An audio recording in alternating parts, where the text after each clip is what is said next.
Hi കൂട്ടുകാരെ, എല്ലാവർക്കും second class വേണ്ടിയിലേക്ക് സ്വാഗതം. ഇന്ന് നമ്മൾ ഉണ്ടാക്കാൻ പോകുന്നത് ഒരു പച്ചമാങ്ങ ജ്യൂസാണ്. പച്ചമാങ്ങ പിന്നെ വെറൈറ്റി ജ്യൂസാണ്. ഇപ്പോൾ നമ്മളെ ടെറസിലുള്ളൊരു കലപ്പാടി മാവുന്ന നമ്മളൊരു പച്ചമാങ്ങ പൊട്ടിച്ചതാണ്. അതിൽ ഒട്ടായ 2 മാങ്ങ അതിലുണ്ടായിരുന്നുള്ളൂ. 2 മാങ്ങയിൽ 1 മാങ്ങ നമ്മൾ പൊട്ടിച്ചാണ് പച്ചമാങ്ങ ജ്യൂസ് അടിക്കാൻ. അപ്പോൾ നമ്മൾ ചെത്തിയിട്ട് ഫുള്ളായിട്ട് തൊലിയൊക്കെ ഒഴിവാക്കി കഴിഞ്ഞ് നമുക്കത് വേവിച്ചെടുക്കണം. അപ്പോൾ ആ തൊലിയൊക്കെ നമ്മൾ ചെത്തിയെടുക്കുകയാണ്. ഈ പച്ചമാങ്ങ ജ്യൂസ് നല്ല ടേസ്റ്റാണ്. ഇത് സാധാരണ പച്ചമാങ്ങ എല്ലാവരും അടിക്കുന്നുണ്ട്. പച്ചമാങ്ങ അങ്ങനെ തന്നെ കട്ട് ചെയ്ത് അടിച്ചിട്ട് അത് അരിച്ചെടുക്കലാണ്. പക്ഷേ ഇത് വെറൈറ്റി ആയിട്ട് നമ്മൾ വേവിച്ചിട്ടാണ് ഇത് ജ്യൂസ് അടിക്കുന്നത്. അതിൻ്റെ ടേസ്റ്റ് എന്താണെന്ന് അറിയാം. അത് വേവിച്ചൊന്ന് ജ്യൂസ് അടിച്ച് നോക്കാം. ചെറിയ ചെറിയ കഷ്ണങ്ങളാക്കിയിട്ട് മൊത്തം കഷ്ണങ്ങളാക്കി നമ്മൾ വേവിച്ചു. ഈ മാവ് തന്നെ നമ്മുടെ ടെറസിലൊരു ചെറിയൊരു മാവാണ്. അത് ഇപ്രാവശ്യം നിറച്ച് പൂത്തിരുന്നു. പക്ഷേങ്കിൽ ഈ മാങ്ങ വളരെ കുറഞ്ഞ 2 മാങ്ങ 3 മാങ്ങ അങ്ങനെയാണ് അതിൽ മുന്നേ ഉണ്ടായിട്ടുള്ളൂ. അതൊക്കെ പൂവൊക്കെ കരിഞ്ഞു പോയി.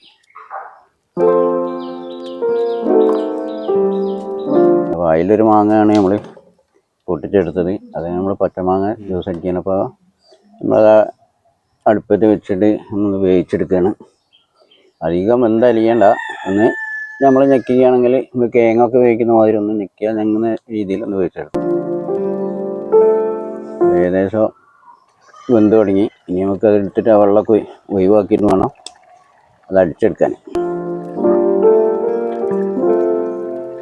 അപ്പോൾ വെള്ളം എടുത്ത് അപ്പോൾ അതിൽ ഈ ജ്യൂസ് മെഷീനിലിട്ട് അത് അടിച്ചു. ഇനി നമുക്ക് ആവശ്യത്തിനുള്ള പഞ്ചസാര ചേർക്കണം. വെള്ളവും പഞ്ചസാരയും ആവശ്യത്തിനുള്ള ചേർത്ത് നമുക്ക് ഒന്നുകൂടി അടിച്ചെടുക്കാനുണ്ട്.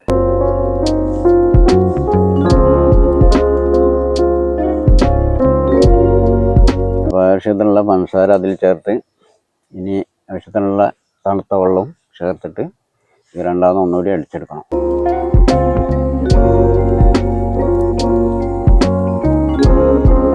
നമ്മളൊരു ചണ്ടി ഉണ്ടാവും. നമ്മൾ ഒന്ന് അടിച്ച ചണ്ടി ഇതല്ല, ചെറിയതായിട്ടുള്ളൊരു ഇതുണ്ട്.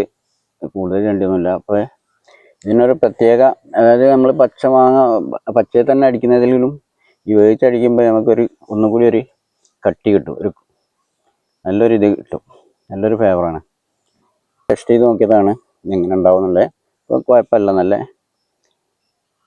ഇതായിട്ടാണ് നമുക്ക് തോന്നുന്നത്. അപ്പോൾ കഴിച്ചു നോക്കിയാൽ ബാക്കിയുള്ള വിവരങ്ങൾ അറിയാം. കാഴ്ചയിൽ കുഴപ്പമൊന്നുമില്ല. അപ്പോൾ എല്ലാം മധുരമൊക്കെ റെഡിയായിട്ട് പാകാക്കിയിട്ട് നമുക്ക് ഇനി ഒന്ന് കഴിച്ചു നോക്കാം. ആണ് ഇതിൻ്റെ ടേസ്റ്റ് എന്ന് അറിയണല്ലോ. അപ്പോൾ ഗ്ലാസ്സിലേക്ക് സെർവ് ചെയ്ത് ഇപ്പോൾ നമ്മളിത് കഴിച്ചു നോക്കിയത് വളരെ ടേസ്റ്റിയാണ്. എല്ലാവരും ഇതുപോലെ ഒന്ന് ടേസ്റ്റ് ചെയ്ത് നോക്കണം. പച്ചമാങ്ങ വേവിച്ചിട്ടടിക്കുക, സൂപ്പറാണ്. അപ്പോൾ ഇന്നത്തെ വീഡിയോ ഇത്രമാത്രം. പിന്നെ വീഡിയോ ഇഷ്ടപ്പെട്ടാൽ എല്ലാവരും സബ്സ്ക്രൈബ് ചെയ്ത് ലൈക്ക് ചെയ്ത് കമൻറ്റ് ചെയ്ത് സപ്പോർട്ട് ചെയ്യുക. അടുത്തൊരു വീഡിയോ ആയിട്ട് ഉടൻ വരുന്നതാണ്.